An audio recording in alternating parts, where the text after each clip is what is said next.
जरा आगे गया तो जीटी रोड आ गई। एक ट्रक सड़क के किनारे खड़ा था। जीटी रोड सबसे ज्यादा खतरनाक थी। पुलिस ने आगे जलंधर तक की सड़क की नाकाबंदी कर रखी थी, लेकिन सुल्तान को इस खतरनाक इलाके से किसी तरह निकलना भी था।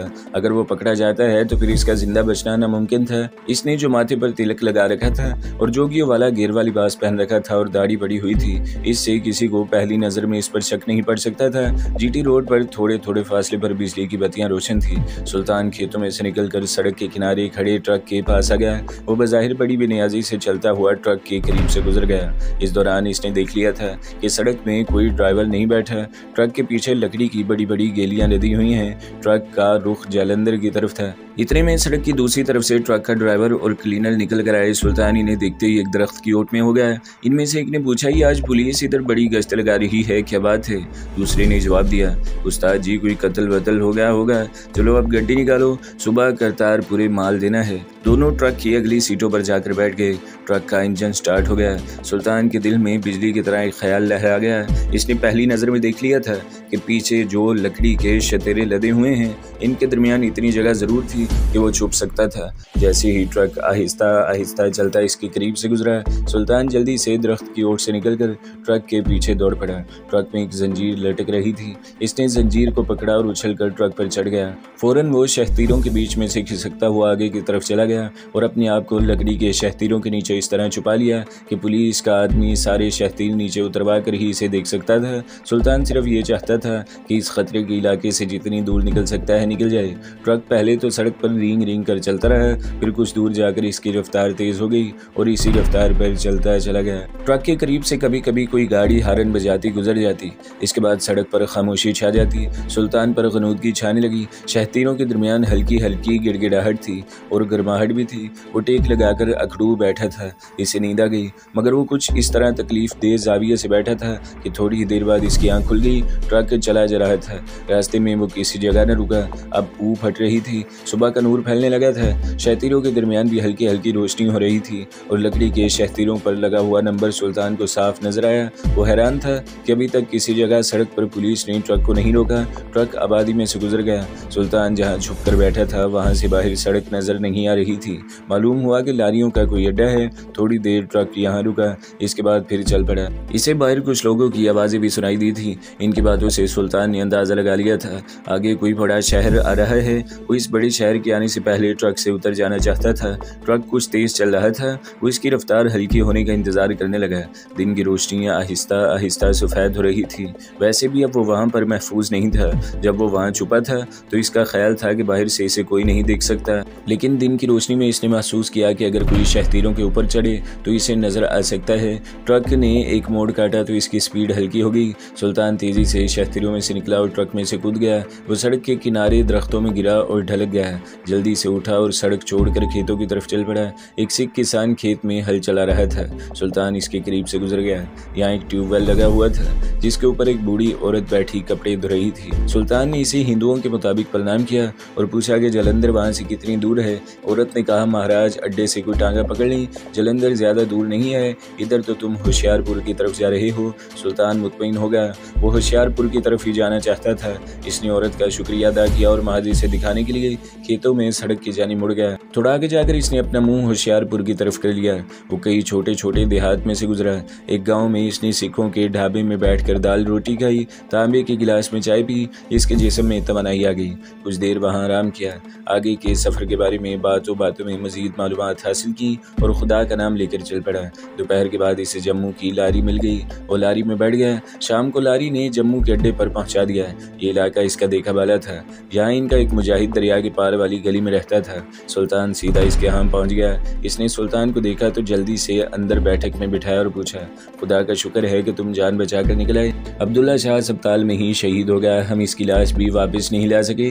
यहाँ सुल्तान के मिशन की सारी रिपोर्ट पहुंच चुकी थी। सुल्तान ने कश्मीरी कमांडो मेहदी शाह के बारे में पूछा। जम्मू में मुकीम कश्मीरी मुजाहिद का नाम हम नहीं लिखेंगे, आप इसे जमशेद कह लीजिए। जमशेद ने कहा, मेहदी शाह के बारे में हमें सिर्फ इतनी ही खबर मिली है कि वो भोपाल की फौजी गिरियन से फरार होने में कामयाब हो गया है। वो कहाँ है हमें कुछ मालूम नहीं, वो अभी तक यहाँ नहीं पहुँचा। हमारे दूसरे मुजाहिद हसन शाह और करम शाह इसका खोज लगाने भोपाल की तरफ जा चुके हैं। सुल्तान ने 2 दिन जमशेद के घर पर गुजारे। इस दौरान इसने अपनी जख्मी उंगलियों का इलाज भी कराया, दाढ़ी बड़ी रहने दी, लिबास तब्दील कर लिया। अब इसे कुंदनी नागिन का ख्याल आया। वो मुतमईन था कि कुंदनी इसके पीछे इतनी दूर नहीं आएगी और इसका सांप भी इतना फासला अकेले तय नहीं कर सकेगा। रास्ते में इसे कोई ना कोई मार डालेगा। कुंदनी नागिन को सुल्तान ने अपने जहन से निकाल दिया। जमशेद कहने लगा, भारत ने अपनी मजीद एक डिवीजन फौज मकबूजा कश्मीर में झोंक दी है। मुजाहिदीन बड़ी जवामर्दी से भारतीय फौजियों का मुकाबला कर रहे हैं, मगर हमारे पास जदीद हथियारों की कमी है। सुल्तान ने कहा, मैं आज रात वादी में अपने मुजाहिदों से मिलने के लिए निकल जाऊंगा। जमशेद ने कहा, अभी इधर जाना खतरे से खाली नहीं, फौज चारों तरफ फैली हुई है। सुल्तान बोला, ये कोई नई बात नहीं है, मैं कश्मीर के जिहाद में अपने मुजाहिदों की मदद करना चाहता हूँ, इन्हें मेरी ज़रूरत है। जमशेद ने कहा, जैसे तुम्हारी मर्जी। सुल्तान ने जमशेद से कहा कि वो कश्मीरी मजदूर के भेस में वहाँ से निकलेगा। दिन भर आराम करने के बाद सुल्तान ने शाम को अपना हुलिया कश्मीरी मजदूरों जैसा बनाया। जमशेद ने इसे कुछ रुपए दिए। वो चाकू या पिस्तौल अपने पास नहीं रखना चाहता था। एक रुमाल में इसने बाजरे की रोटी पर साग डालकर बांध लिया और जब रात का अंधेरा बढ़ने लगा तो सुल्तान जमशेद के मकान से निकलकर सीधा लारी अड्डे पर पहुंच गया और वहां से श्रीनगर जाने वाली लारी में सवार होकर अपनी मंजिल की तरफ रवाना हो गया। रास्ते में इस पर किसी ने शक को शुबा न किया। वो कश्मीरी जुबान बोल लेता था। एक मुसाफिर इससे बातें करता रहा। सुल्तान ने इसे बताया कि वो जम्मू मजदूरी करने गया था, अब वापस अपने घर श्रीनगर जा रहा है। श्रीनगर पहुंचकर सुल्तान ने खुदा का शुक्र अदा किया। इसे मुजाहिदीन के खुफिया ठिकाने का इल्म था। वो पैदल ही शहर से निकलकर एक तरफ चल पड़ा। वो खेतों में चल रहा था, फिर छोटी पहाड़ियाँ आ गई। वहाँ से वो पहाड़ी सिलसिले में दाखिल हुआ, एक नाला अबूर किया। दूसरी तरफ चनार और अखरोट के घने दरख्तों ने जंगल का समा पैदा कर दिया हुआ था। वो ठीक जगह पर पहुँच गया था। यही एक चट्टानी पहाड़ की खूह में मुजाहिदीन की खुफिया कमीनगा थी। वो जरा आगे बढ़ा तो एक तरफ से 2 मुजाहिद निकले। उन्होंने अपने चेहरे इस तरह छुपाए हुए थे कि सिर्फ आंखें नजर आ रही थी। इनके हाथों में शॉट गन्ने थी जिनका रुख सुल्तान की तरफ था। कौन हो तुम, कहाँ जा रहे हो? एक मुजाहिद ने कश्मीरी जुबान में पूछा। सुल्तान ने कहा, मैं सुल्तान हूँ, कमांडो सुल्तान। मैं भोपाल की पुलिस कैंप से फरार होकर आ रहा हूँ, मुझे कमांडो अशरफ के पास ले चलो। हसन शाह और करम शाह क्या यही हैं? कश्मीरी मुजाहिदों ने कोई जवाब न दिया। तुम यहीं बैठ जाओ। सुल्तान बैठ गया। एक कश्मीरी मुजाहिद शॉट गन लिए सुल्तान के सर पर खड़ा रहा। दूसरा मुजाहिद चट्टानी पहाड़ की तरफ चला गया। थोड़ी देर वापस आया तो कमांडो अशरफ इसके साथ था। अशरफ ने आते ही सुल्तान को पहचान लिया, इसे गले लगकर मिला और इसे गार के अंदर ले गया। ये वही पुराना गार था जिसमें कश्मीरी मुजाहिदों ने अपना एक खुफिया ठिकाना बना रखा था। सुल्तान ने अशरफ को शुरू से आखिर तक अपनी सारी दास्तान सुनाई। अशरफ ने अब्दुल्ला शाह की शहादत के बारे में पूरी तफसील सुल्तान को बताई और मेहदी शाह के मुतल्लिक तशवीश का इजहार करते हुए कहा, हमें मेहदी शाह के बारे में फिक्र लगी है। वो फरार तो हो चुका है, यह खबर बिल्कुल सच्ची है, मगर अब तक इसे यहाँ पहुँच जाना चाहिए था। इसे फौजी गिरियन से फरार हुए आज 4था दिन है। सुल्तान ने कहा, हो सकता है कि वो भोपाल या दिल्ली में अपने किसी आदमी के पास ठहर गया हो। इसके पीछे तो फौज की पुलिस और इंटेलिजेंस लगी हुई है। अशरफ कहने लगा, बहरहाल मेहदी शाह एक तजुर्बाकार कमांडो है, वो किसी न किसी तरह यहाँ पहुँच ही जाएगा। अच्छा हुआ कि तुम आ गए, हमें इस वक्त तुम्हारी ज़रूरत भी थी। क्या कोई ख़ास ऑपरेशन शुरू हो रहा है? सुल्तान के सवाल पर अशरफ मुस्कुराया।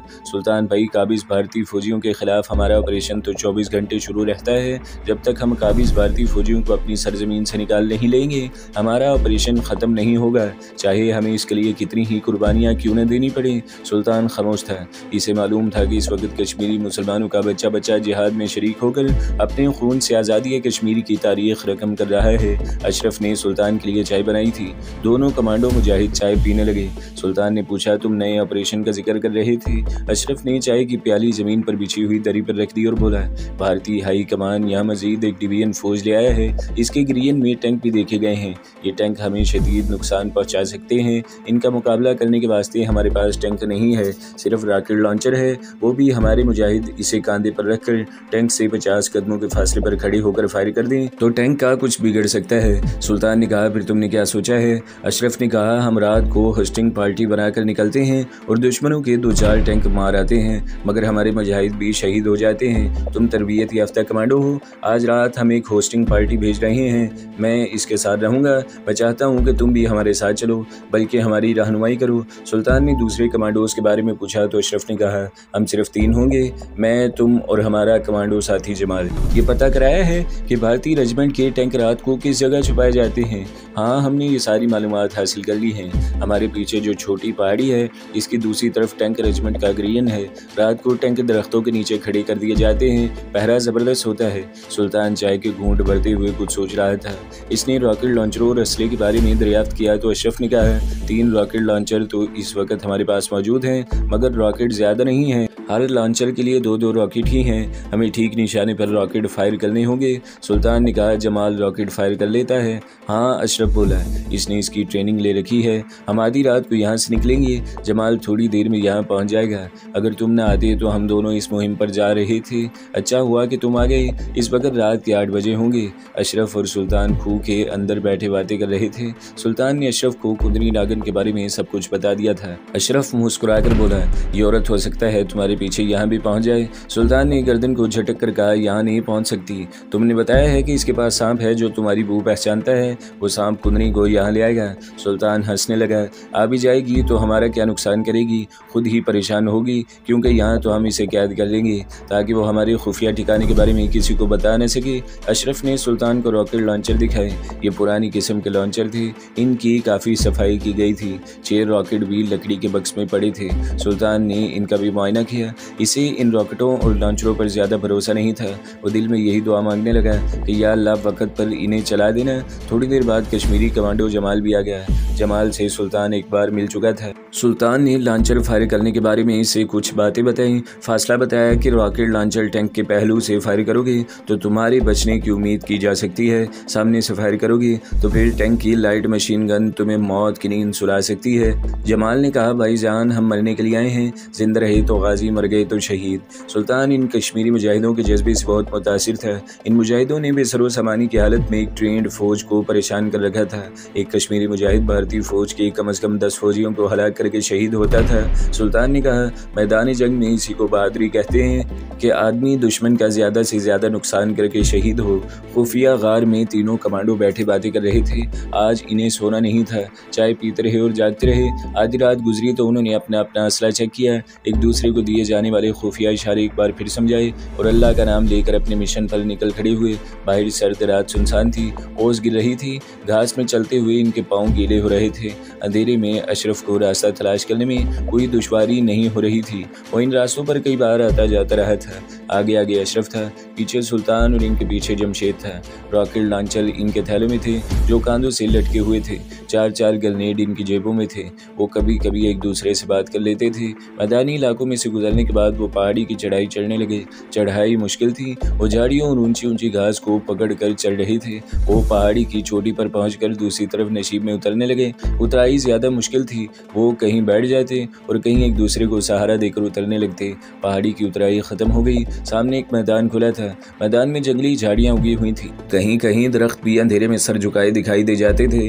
अशरफ चलते चलते रुक गया। इसने सुल्तान से कहा, हम दुश्मन के इलाके में दाखिल हो रहे हैं, अब हम एक दूसरे से इशारों में बात करेंगे। वो अंधेरे में एक दूसरे के पीछे आगे बढ़े। थोड़ी दूर चलने के बाद अशरफ ने बैठ जाने का इशारा किया। वो बैठ गए। अशरफ ने सुल्तान को दूर दरख्तों का एक झुंड दिखाया और आहिस्ता से सरगोशी की। इंडियन टैंक इसी जगह रात को छुपाए जाते हैं। ये भारतीय फौजी ग्रीन है। फिर इसने इशारे से समझाया कि मैं बाएं जानिब से जाऊंगा। जमशेद दूसरी जानिब जाकर टैंक तलाश करके हिट करेगा और सुल्तान से कहा कि तुम मेरे साथ जाओगे। उन्होंने अंधेरे में बैठे बैठे थैलों में रॉकेट लॉन्चर निकालकर कांधों पर रख लिए। लॉन्चर लोडेड थे। थैले में जो बाकी गोले थे वो थैले में ही पड़े रहने दिए और थैले गले में डाल लिए। जमशेद फुर्ती के साथ दूसरी तरफ निकल गया। सुल्तान और अशरफ आगे पीछे दरख्तों के झुंड की तरफ चले। फौजी ग्रीन में कहीं भी रोशनी नहीं हो रही थी। अशरफ ने सुल्तान के कान में सरगोशी की। मुजाहिद कमांडोज के डर से यहाँ रात को ब्लैक आउट कर दिया जाता है। 50-60 कदम जाने के बाद वो जमीन पर लेट गए और कोहनियों के बल आगे की तरफ रेंगने लगे। दरख्तों का झुंड अब ज्यादा दूर नहीं था। अशरफ ने हाथ का इशारा किया कि मैं पिछली तरफ से ले जाता हूँ, टारगेट दरख्त होगा।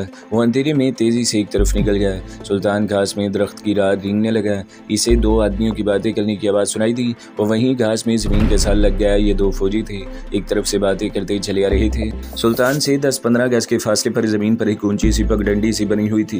दोनों फौजी पगडंडी पर से गुजरे। सुल्तान को वो सायों की तरह नजर आए। राइफलें इनके कांधों से लटक रही थी। सुल्तान समझ गया कि ये गार्ड ड्यूटी पर हैं और आगे जरूर कोई ना कोई टैंक छुपा हुआ है। जब दोनों फौजी काफी दूर निकल गए तो सुल्तान आगे की तरफ रेंगने लगा। दरख्तों के झुंड के पीछे से किसी ट्रक के स्टार्ट होने की आवाज आई। सुल्तान वहीं रुक गया। ट्रक का इंजन स्टार्ट होकर रुक जाता था। किसी फौजी फौजी ने ऊंची आवाज़ में कुछ कहा जो सुल्तान की समझ में न आया। ट्रक का इंजन एक बार फिर स्टार्ट हुआ और अपना रुका। फिर इंजन फर्स्ट गियर में आ गया और ट्रक की आवाज़ दूर होने लगी। ट्रक किसी तरफ को चला गया। जब ट्रक की आवाज़ काफ़ी दूर हो गई तो सुल्तान फिर आगे रेंगने लगा। वो ऊंची पगडंडी अबूर कर गया। इसके सामने ऊंची ऊंची झाड़ियाँ आ गई। इसने झाड़ियों को हटाया तो आंखें फाड़ फाड़ कर देखने लगा।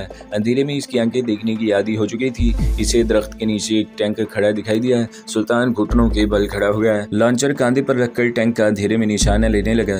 इतने में एक धमाका हुआ और दाएं जानिब काफी दूर आसमान रोशन हो गया। धमाका जबरदस्त था। इसके साथ ही ग्रेनेड के 2 धमाके सुनाई दिए और हैवी और लाइट मशीन गनों की फायरिंग होने लगी। सुल्तान वहीं बैठ गया। कोई दौड़ कर इसके पास आ गया। ये अशरफ था। इसने कहा, जमशेद ने टैंक हिट कर दिया है। मैं सामने वाले टैंक को मारने लगा हूँ। टैंक का और इसका फासला ज्यादा था। अशरफ 10-15 कदम दौड़ कर आगे चला गया। फिर एकदम घुटनों के बल हो गया। लॉन्चर कांधे पर रखा और रॉकेट फायर कर दिया। शू की आवाज़ के साथ रॉकेट अपने लॉन्चर से निकलकर सीधा टैंक के पहलू में जाकर लगा। सुल्तान ने अपना सर नीचे कर लिया। धमाका हुआ, टैंक फट गया। सुल्तान ने सर उठाकर देखा। एक तरफ से दूसरा टैंक निकल आया। इसकी हेडलाइट एकदम रोशन हो गई। इसकी मशीन गन बेतहाशा फायरिंग कर रही थी। टैंक की बत्तियों की रोशनी में सुल्तान ने देखा कि अशरफ घुटनों के बल खड़ा दूसरा रॉकेट लॉन्च कर रहा था। फिर मशीन गन की बौछार इस पर पड़ी और वो दोहरा हो गया। इसका लॉन्चर इसके हाथ से गिर पड़ा। अशरफ ने गिरते गिरते ग्रेनेड टैंक पर उछाल दिया। ग्रेनेड टैंक के सामने वाले हिस्से से टकराकर फट गया। इससे टैंक को और तो कोई नुकसान न पहुंचा। इसकी दोनों बत्तियां बुझ गईं। टैंक रुक गया, मगर इस पर से मशीन गन बराबर चारों तरफ गोलियां बरसा रही थी। सुल्तान को अंधेरे में टैंक की पोजीशन साए की तरह नजर आ रही थी। इसने लॉन्चर कांधे पर रखा और फायर कर दिया, मगर इसका निशाना खता हो गया। फासला ज्यादा था और अंधेरे में टैंक शायद एक तरफ हरकत कर गया था। रॉकेट जाकर किसी दरख्त से टकराकर धमाके से फट गया और वो रेंगता हुआ अशरफ के पास पहुंचा। अशरफ शहीद हो चुका था। मशीन गन की गोलियां इसके सीने को देरती हुई निकल गई थी। अशरफ का लॉन्चर लोडेड था। सुल्तान ने सामने देखा, टैंक आहिस्ता आहिस्ता पीछे की तरफ घूम रहा था। सुल्तान ने लॉन्चर कांधे पर रख लिया। टैंक ने घूमते हुए जैसे ही अपना पहलू इसकी तरफ किया, सुल्तान ने रॉकेट फायर कर दिया। रॉकेट सीधा टैंक में जाकर लगा और टैंक को चीरता हुआ अंदर जाकर धमाके से फट गया। एक शोला बुलंद हुआ जिसने इर्द गिर्द की सारी जमीन रोशन कर दी। सुल्तान ने लॉन्चर फेंक दिया। अशरफ को उल्टा करके अपने कांधों पर डाला और जितनी दूर तक दौड़ सकता था दौड़ता चला गया। जब थक गया तो वहीं बैठ गया। फिर अपने शहीद साथी की लाश को अपनी पुश्त पर डालकर इसके बाजू अपनी गर्दन में लपेटे और रेंगने लगा। पीछे फायरिंग की आवाज़ें रुक गई थी। अब फौजी एक दूसरे को आवाज़ें देकर कुछ कह रहे थे। सुल्तान ज़मीन पर रेंगता चला गया। जब वो काफ़ी दूर निकल आया तो उठ खड़ा हुआ। अशरफ की लाश को कांधे पर डाला और ऊंची ऊंची झाड़ियों की ओर लेता पहाड़ी की तरफ चलने लगा। पहाड़ी की चढ़ाई इसने 1 घंटे में पार की। जब वो अपने खुफिया ठिकाने पर पहुंचा तो थकान से चूर हो चुका था। इसका सारा जिस्म पसीने में शराबूर था। इस वक्त आसमान पर पिछले पहर की नीली रोशनियां नमूदार होने लगी थी। इसने शहीद की लाश को बड़े एहतराम के साथ गार में लिटा दिया। थोड़ी देर गुजरी होगी कि बाहर कदमों की चाप सुनाई दी। गार में सिर्फ एक मोमबत्ती जल रही थी। सुल्तान ने पलट कर देखा, जमशेद गार में दाखिल हो गया। वो गर्द में अटा हुआ था, सर में मिट्टी पड़ी थी। अशरफ की लाश देखकर वो वहीं बैठ गया और हाथ उठाकर फातिहा पढ़ने लगा। फातिहा पढ़ने के बाद इसने झुककर शहीद की पेशानी को चूमा और सुल्तान से कहा, ये टैंक के सामने चला गया था क्या? सुल्तान ने इसे सारा वाकया सुनाया। जमशेद कहने लगा, हमने कश्मीर पर एक और जान कुर्बान कर दी है। दिन निकलने से पहले पहले उन्होंने अशरफ शहीद के जस्दे खाकी को इसके गांव पहुंचा दिया, जहां इसे शहीदों के कब्रिस्तान में सुपुर्दे खाक कर दिया गया। सुल्तान शहीद की लाश के साथ गया था। अभी सूरज नहीं निकला था कि फौज ने गांव को घेरे में ले लिया। किसी ने कश्मीरी कमांडोज की मौजूदगी की मुखबरी कर दी थी। अशरफ ने अपने साथियों से कहा, जिस तरफ निकल सकते हो निकल जाओ। सुल्तान पिछले पहर के अंधेरे में मकान की अकबी दीवार फांद कर दौड़ा। वो सेब के बाग में आकर छुप गया। भारतीय फौजियों ने फायरिंग शुरू कर दी। गोलियां दरख्तों के पत्तों को तोड़ती हुई निकल गईं। सुल्तान बागीचे से निकला और खेतों की तरफ जाती कच्ची सड़क पर आ गया और अपने पीछे फौजियों की दौड़ने की आवाज़ें आने लगी। वो तारीकी में दौड़ता चला गया। आगे शहर के मज़ाफ़ात शुरू हो जाते। वो एक गली में घुस गया। गलियां अंधेरे में सुनसान थी। इसके पीछे कोई दौड़ता आ रहा था। सुल्तान किसी मकान में दाखिल नहीं हो सकता था। सब मकानों के दरवाजे बंद थे। किसी ने पीछे से आवाज़ दी, ठहर जाओ, भागो नहीं। ये औरत की आवाज़ थी। आवाज़ सुल्तान को बड़ी मानूस लगी, मगर वो रुका नहीं। आगे जाकर गली दाएं तरफ मुड़ गई। औरत ने पीछे से फिर आवाज़ दी, पति देव रुक जाओ, मैं तुम्हारी कुंदनी हूँ। सुल्तान के जैसे किसी ने पाँव पकड़ लिए। वो वहीं रुक गया। गली के अंधेरे में एक तरफ दौड़ता हुआ इसकी तरफ आया। इसने सुल्तान को बाजू से पकड़ कर कहा, मेरे साथ आओ। ये कुंदनी नागिन थी। सुल्तान हैरान परेशान हो गया कि ये औरत कहाँ से निकल आई है। क्या ये अब तक इसका पीछा कर रही थी? वो सोचने का वक्त नहीं था। इसने कुंदनी से कहा, इंडियन सिपाही मेरा पीछा कर रहे हैं, तुम मुझे कहाँ ले जा रही हो? कुंदनी नागिन ने सुल्तान की गली में में बाजू डाल दिया और कहा, इस सामने वाले मकान पर ताला पड़ा हुआ था। सुल्तान को लाइट मशीन गन के ब्रेस्ट फायर होने की आवाज़ें आ रही थी। शायद इंडियन फौजी इसको हिरासा करने के लिए हवाई फायर कर रहे थे। कुंदनी ने साड़ी के साथ बंधी हुई चाबी लगाकर ताला खोला और सुल्तान को लेकर मकान के अंदर चली गई। मकान में अंधेरा था। कुंदनी ने आहिस्ता से कहा, मेरे कंधे पर हाथ रख लो, मैं इस मकान के दरवाजों से वाकिफ हूँ। सुल्तान ने कुंदनी नागिन के कंधे पर हाथ रख दिया। इसने मकान की बैठक खोली। बैठक में भी अंधेरा था, मगर रोशनदान में से पिछले पहर की स्लेटी रंग की धुंधली रोशनी अंदर आ रही थी। सुल्तान को चारपाई पर बिठाकर कुंदनी बैठक की गली वाली खिड़की खोलकर गली में गई। इसने मकान के बाहर ताला लगा दिया और इस खिड़की से बैठक में वापस आकर खिड़की बंद करके कुंडी लगा दी। कुंदनी, सुल्तान ने सांस दुरुस्त करते हुए कहा, यह किसका मकान है? तुम कैसे यहाँ पहुँच गई? कुंदनी नागिन सुल्तान के साथ लगकर बैठ गई। कहने लगी, राजा नल अपनी पत्नी को छोड़कर जंगल में चले गए, मगर पतिव्रता पत्नी अपने पति देव के बगैर एक पल जिंदा नहीं रह सकती। वो भी अपने पति देव की तलाश में घर से निकल खड़ी हुई। तुम मुझे मंदिर में सोता छोड़कर चले गए थे, मगर मैं तो तुम्हें नहीं छोड़ सकती थी। यहाँ कैसे पहुंची? तुम्हारा पता कैसे लगाया? ये एक लंबी कहानी है, फिर सुनाऊंगी। गली में भारी बूटों की आवाजें आने लगी। इंडियन फौजी सुल्तान की तलाश में गली में दाखिल हो गए। अब रात की पहली नीली रोशनी गली में फैल चुकी थी। बाहर किसी फौजी ने मकान के दरवाजे पर जोर से बंदूक का बट मारा। दूसरे ने कहा, मकान पर ताला है, अगले मकान की तलाशी लो। भारी जूतों की आवाजें आगे निकल गईं। इस दौरान कुंदनी नागिन ने अपना हाथ सुल्तान के मुंह पर रखकर इसे अपने साथ लगा रखा था। जब आवाजें दूर चली गई तो सुल्तान ने कुंदनी का हाथ परे हटाकर कहा, कुंदनी, मेरी खातिर अपनी जान खतरे में ना डालो, तुम वापिस चली जाओ। कुंदनी नागिन ने साड़ी के अंदर से अपना पाला हुआ छोटा सांप निकाला और इसको चूमा और बोली, मुझे अपने बच्चे की कसम है, मैं तुम्हें छोड़कर नहीं जाऊंगी। मेरा जीना मरना अब तुम्हारे साथ है। सुल्तान छत की तरफ देखने लगा। वो दिल में इस वक्त को याद करके पछता रहा था जब वो इस गली में दाखिल हुआ था। ये औरत इसकी जिंदगी बर्बाद करके छोड़ेगी। बैठक में हल्की हल्की धुंध सी रोशनी फैल गई थी। सांप कुंदनी ने अपनी कलाई के गिर्द लपेटा हुआ था। सुल्तान सोच रहा था, ये औरत तो मरते दम तक इसका पीछा नहीं छोड़ेगी। बहरहाल इस वक्त कुंदनी गैबी मदद बनकर आई थी और इसने सुल्तान को भारतीय फौजियों के हत्थे चढ़ने से बचा लिया था। तो दोस्तों, अगली किस्त सुनने के लिए हमारे चैनल को सब्सक्राइब करें, वीडियो को लाइक करें और बेल के आइकन पर भी क्लिक कर दें ताकि हर जो आने वाली वीडियोज़ हैं वो आपको सबसे पहले मिलती रहें।